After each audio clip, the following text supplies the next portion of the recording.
Hey, good morning, everybody. We are back again. Yes, it is early. Early, early, early. The early bird gets the worm.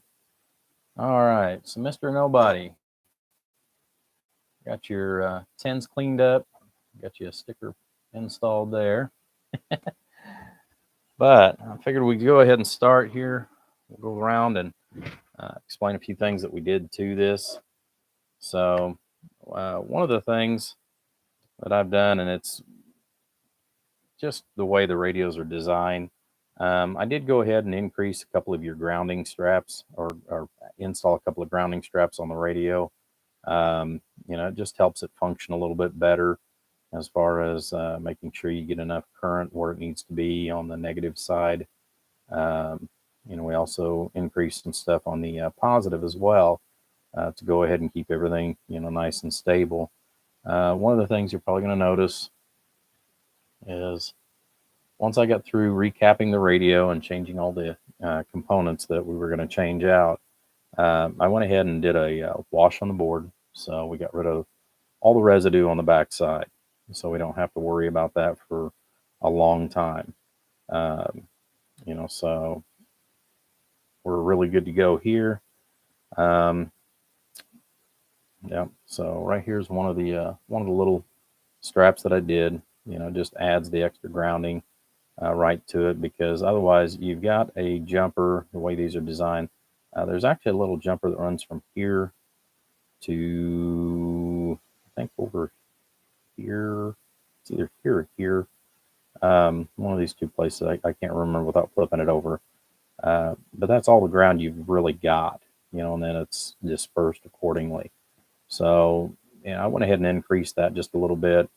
Same thing back here. I put a small grounding strap back here to go ahead and uh, ground the frame and the chassis together.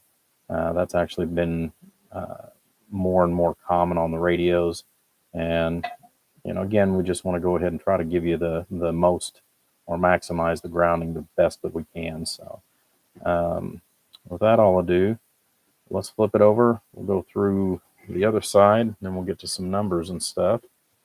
So,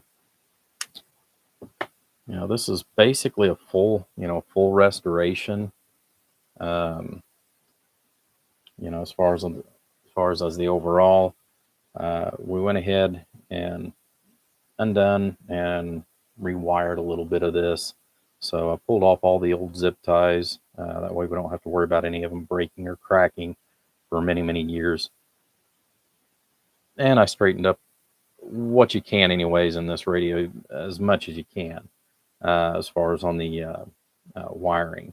So one of the things that I did was on your test points 7 and 8, which these actually feed the voltage back here to your main output finals. I actually upgraded that, and that's one of the things here. Let's just do this here real quick. All right, because I've still got most of the about half the capacitors from the last time before I finished the modifications. So this is all the leftovers that came out of your radio, um, with the exception of that. But you know, went ahead and replaced a couple of the uh,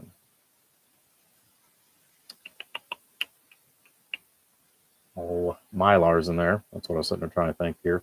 Mainly because of the glue, and that's the big thing. Is I spent a lot of time removing glue. But you've got one leg here, and it's really hard to see on camera. But the leg is about half eat off from the acidity of the glue.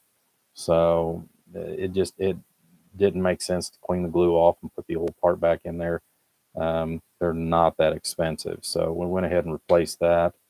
Um, you can see all the blobs of solder, and this is all of what we sucked off the board.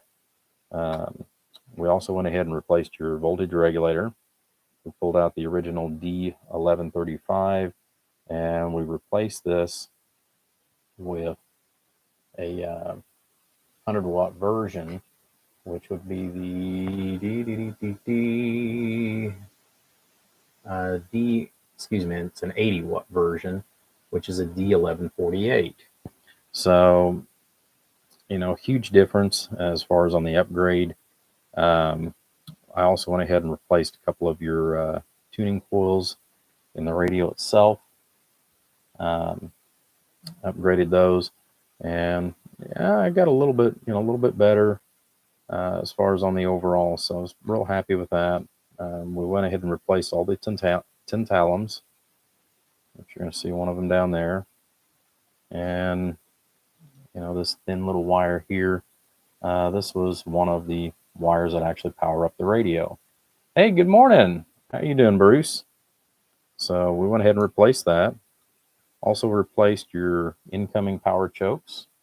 So, you know, used a beefier wire and put a little more inductance on it to go ahead and, you know, cut down for any kind of RF coming in that way. So, yeah, like I said, you know, a lot of oohs and schmoos and leftovers and what have you. That's all out of that. So lots of glue, lots of glue. Jeez, oh Pete, you don't know how long I took just pulling glue out. So, but that's been replaced. All that stuff. We went ahead and put in your variable power. Also, your main feed line that actually feeds your 12 volts, which was what that little thin wire was here. You know, that's actually what feeds your finals. That little bitty teeny tiny 24 gauge wire, that's been upgraded to 16 gauge wire now back up over here. So, you know, these were 24, these went up to 18. The other one went up to 16. Same thing here. Those have been, you know, exponentially upgraded. I did pull out your 1 amp. Oop, let me get back here. Okay. So I pulled out the 1 amp diode that they usually use for protection diodes and replaced it with a 6 amp 100 volt. That way, you know, theoretically, you should blow your fuse before that diode blows. That's the theory behind it. So, you know, that's in there for a little bit more, you know, security on your part. There's also a secondary diode that a lot of people don't know about as far as on the protection diode. And we'd have to really dig down in there to really see it. But I'll kind of try to point it out. It's kind of hidden. But over here on the side of the transformer, there is a diode here. And this is also part of the safety circuit, if you will. And, you know, that was a 250 milliwatt diode. I pulled that out and put a 500 milliwatt diode in place. There again, just trying to give you a little more protection as far as on the overall. Went ahead and resealed this little area right here, which actually should have had a little bit of wax in it. But we went ahead and put some new sealing wax down inside there. Got that taken care of. Realigned the board. And like I said, we replaced all the electrolytics, several of the Mylars, and a few of the disc capacitors that are within the circuit as well. We got all that nasty glue away from your little combiner back here. I mean, it was just literally all over. I don't even know how to even begin to tell you about that. So, but overall, this turned out really, really well. I'm very, very pleased as far as on the overall with the way this turned out. Added a few extra grounds, ran a grounding strap here. You know, I don't know how much power you're planning on running, but it just helps keep some of it out of the CPO circuit here. Same thing. I went ahead and grounded because these were sitting all alone by themselves. So these have been unitized and grounded to your cans just to go ahead and make sure that they can't move and cause any kind of problems or break the legs, because these are nearly impossible to find if those get damaged. So, you know, definitely want to make sure that, you know, those are seated in there to where we can't have any problems. But other than that, you know, you're pretty much good to go, big guy. So I figure we'll go ahead and show you here real quick. Now, I know my voice is a little hoarse, but we'll go ahead and show you up here on the oscilloscope. Let's see here. Display. Well, I don't remember here because I had the frequency actually up here too. Let's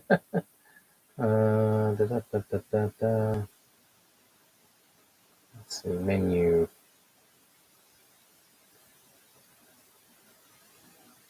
Wish they just had a button that said frequency counter. Wouldn't that be nice? Instead, you've got to go through all these other setups and what have you. Update time, sound. No. Manual, no. Yeah. It's one of the things about a brand new oscilloscope. Now, this is a Rowan Schwartz. I mean, it's one of the Cadillacs that's out there. It really and truly is. It's got more features than I know what to do with. So, is it not there? Reference maybe. Nope. Okay. Well, we won't worry about that because we've also got a frequency counter right here. So, and it's hooked up as well. All right. So, hello, audio. So, get some nice rounded edges. Good grouping on that. Like I said, I'm a little hoarse because I've been up all night. And the frequency, this has been on literally all night on my bench. So 27-205-03. So, and there again, that's going to fluctuate just a little bit based on your physical room temperature. So, all right. Let's tighten that up just a little bit.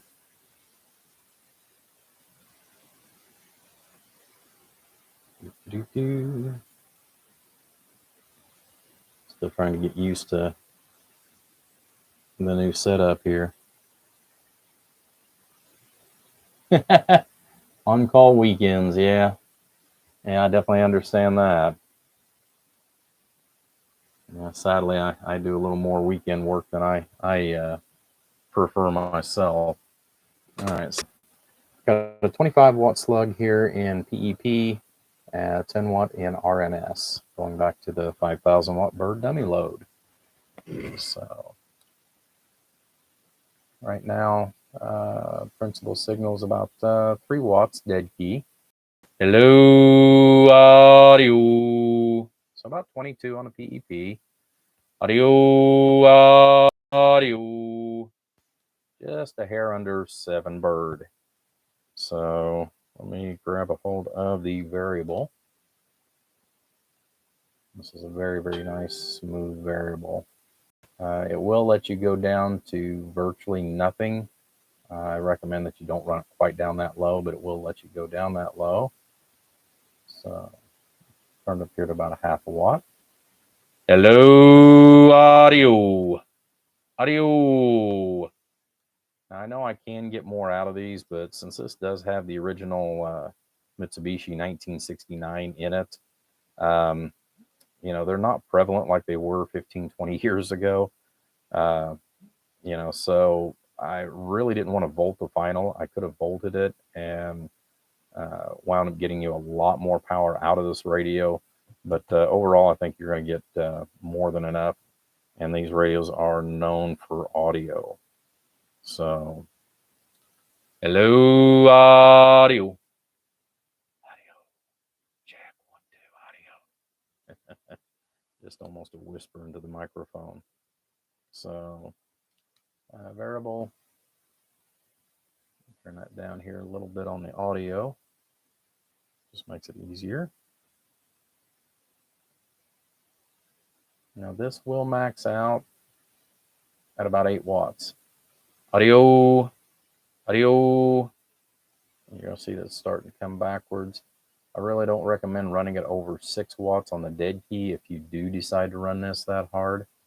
Audio, audio. So, but you've got a good range, good motion. Let's let's see, 10 watts. So yeah, it's 1 watt dead key. Hello, audio. Let's go over here to sideband. Show you what she's going to do on sideband. And we are, by the way, of just using a stock Superstar, a standard Superstar microphone. So, hello, Squirrel. Good morning. And good morning, Gregory. So, sideband. Audio. So we're pegging our 10 watt on the RMS. So let's go ahead and just shut our peak kit off. That way we can look at this on the RMS. Audio.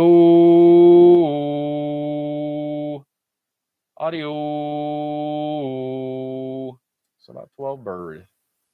So that's going to be ideal for driving just about anything. Hello, check 1 2 1 2 audio. So you're going to have great modulation. Audio. Take a look here on the scope for the sideband. Audio. Nice and full. So let's see here. Won't take but a second. Let's go ahead and turn this old girl on. Channel am I on here? Channel 20. So 27.2050 span. Take it to the limit. And off just a little bit. And let's take a look at the spectrum analyzer.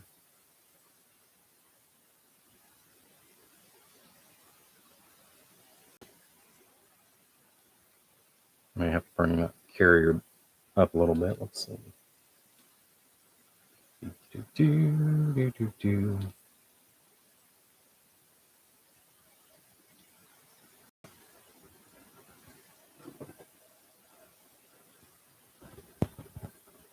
Hello, audio. Do I not have this hooked up? Yeah, that one may not be hooked up.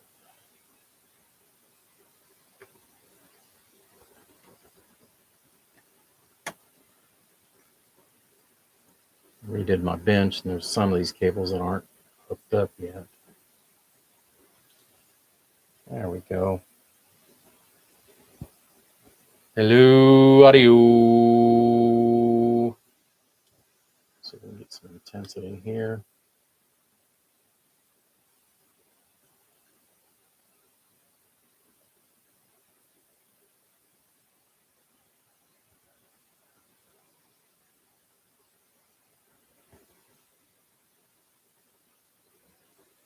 Let's see.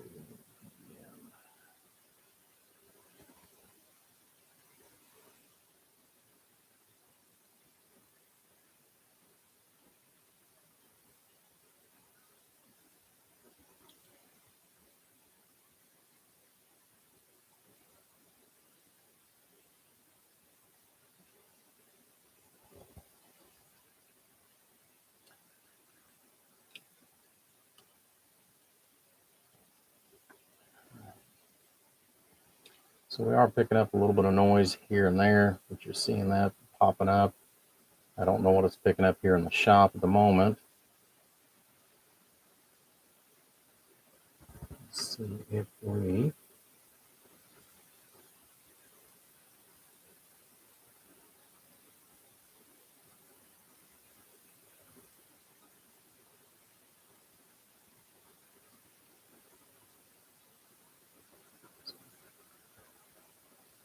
trying to see if we can take that out here real quick before we key back up. There we go. Hello, audio. Let's check this out here on sideband. Audio.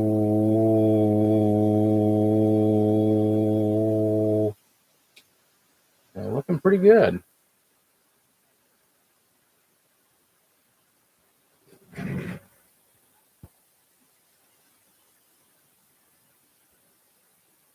You're getting hungry? Well, I am too. Of course, I've been up all night too. But I do have another one behind this one. I don't know if I'll get that done this morning or not. But I do want to get the covers put on this, and that way it's ready to go as far as out the door. But Mr. Nobody, we got you squared away, big guy. I'm gonna go ahead and, like I said, get the tins on, and I'll probably get with you this evening as far as that goes, because all I'm gonna do is set the covers on it for now, and I'll sign off and we'll start a new video. Reason why is because I've got one of the ones that everybody's been talking about. So finally got my test piece in today. I've got more on order, but I pre-ordered just one and then decided, nah, what the hell, I'd go ahead and order some more and kind of go from there. But now I can finally empty out that.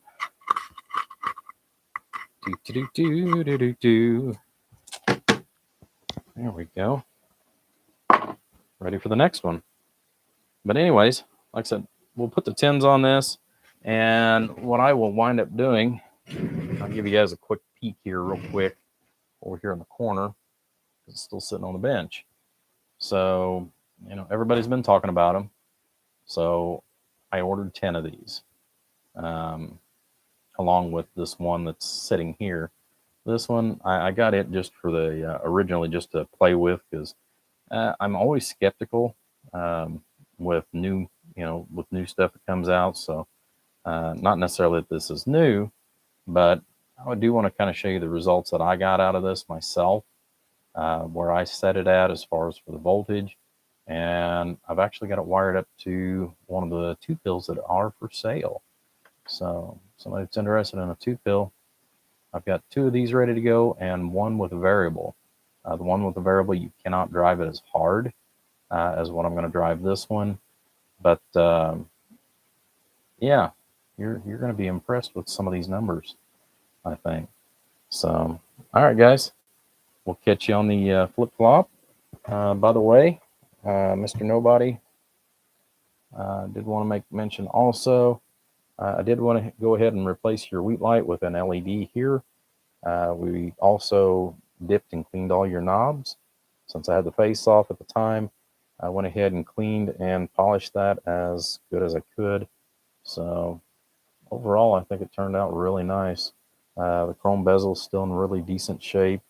So, the biggest thing is just keep your fingers on the ends of the knobs and away from the face, and this thing will look good for another 10, 15 years.